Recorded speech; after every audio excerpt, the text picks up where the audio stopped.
Suv qilganga yarasha somondan ko'proq solib suv qilsangiz effekti yaxshi bo'ladi. O devorni qarang, tushib ketganini. Bundan ortiq qo'shalmayman deb o'zim mevarada qo'shyapman. O'zim uylanolmay yeb ketdi, qachon uylanman? Men o'rtalarini hasharga chaqirdim. Ularni Nima bo'lyapti? Aka-ukalar nima bo'lyapti? Nima to'pol? somonda yaxshi qo'shmayapti, tushib ketadi aka devor. Ha voy, hali ham zamonda orqadasizlarda suv oqilib 10 kundan beri aka-uka to'polab yotibsizlar. Bularda davri o'tdi, qadrdonlar. Buni endi suv oqilish shart emas. O'zbekistonda yangi. Aka osilib bering, 70 kilo akamiz osilib turib, xomlishga qatirishib qo'ygan termotrabaytinimiz bor. Aka sizdan ko'rsatib bering, shilaka blokka qatirishib qo'ygan. Mana buni qaranglar, sifat nima deyapti? Endi suv oqilish shart emas. Eng zo'ridan bo'ladi, sifatlisidan bo'ladi. 1 kvadrati 120 mingdan 130 minggacha.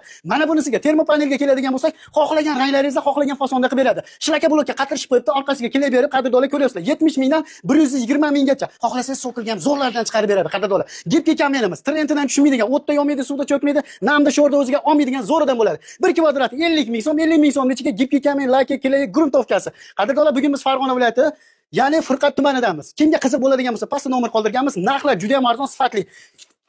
Eng zo'ri termopanel va termotravertin bo'ladi. Endi uyingizni suv oqilish shart emas. Aloqaga chiqaverasizlar.